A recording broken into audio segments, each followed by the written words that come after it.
Kaalyado noon, whistleblower na ngayon. Mabibigat na alegasyon na naman ang binitawan ni dating Ilocos Sur Governor Chavit Singson laban kay PBBM. Pero para sa Malacanang, ito'y puro paninira lamang. Ang detalye sa agenda report ni Hannah T. Gustong hamulin ni former Ilocos Sur Governor Chavit Singson si Pangulong Bongbong Marcos sa isang debate. Mastermind daw kasi ang Pangulo pagdating sa korupsyon ayon kay Singson. At anytime soon, posible raw ang pagpapatalsik sa kanya. Ang advice ko sa my former friend, dapat sumuko na siya. Mas maganda kung sumuko sa pulis o sa military. Wala kang ligtas dito. Hindi ka makakaligtas. Ang laki yung ginawa yung kalukuhan. Inilatag niya ang mga akusasyong orchestrated ang mga ginawa ni PBBM nitong nakaraang taon para manatiling malinis ang kanyang pangalan.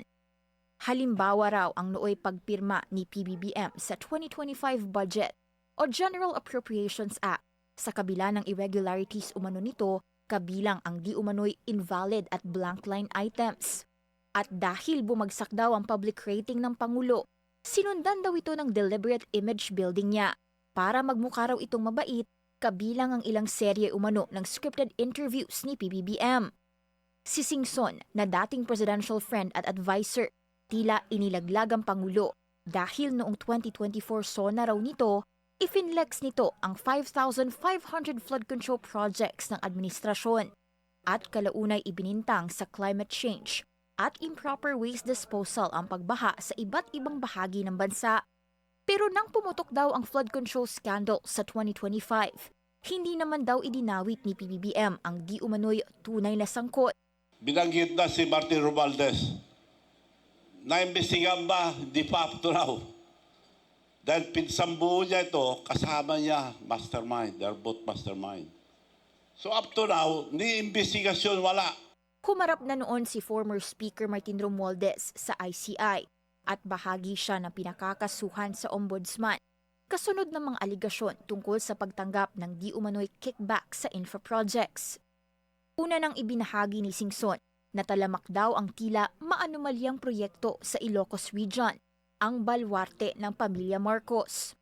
May mga paborito raw itong kontratista, pero kapag sinilip ang mga proyekto ay tila ghost o substandard naman.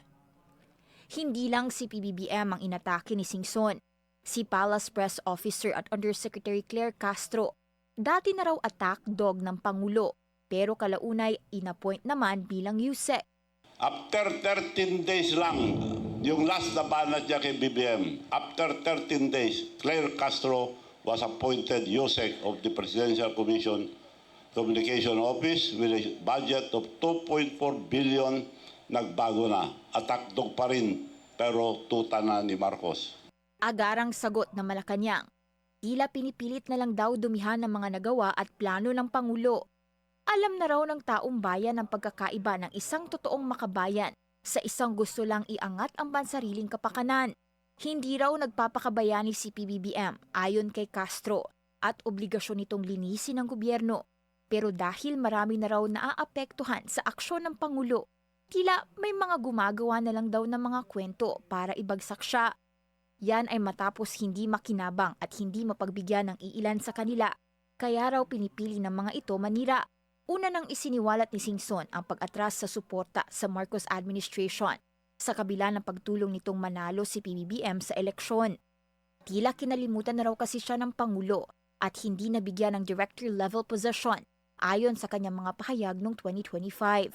Tiniming ng dating gobernador ang kanyang mga paratang sa 2026 sa pagpatak ng 40 years matapos ang ouster ng ama ni PBBM na si Marcos Sr. noong 1986. Hihintayin daw ni Singson ang pag-aproba ng palasyo tungkol sa hamon niya sa debate. Kasabay nito, balak din ng dating presidential friend ang pagkasa ng one-time big-time rally para ipanawagang labanan ng korupsyon at anyayahan ng ilang mga grupong dumalo. Para sa agenda, Hannah T., Bilyonaryo News Channel. Puro pamilya lang. Yan din ang banat ng Malacanang sa debate challenge ni Manong Chavit.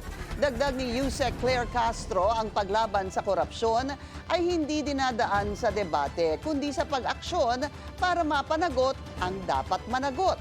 At yan daw ang ginagawa ng Pangulo ngayon. Sana rin daw noon sila naghamon ng debate. Nang aminin ni dating Pangulong Rodrigo Duterte na talamak ang ghost projects noong panahon niya, pero hindi naman naimbestigahan ang mga ito.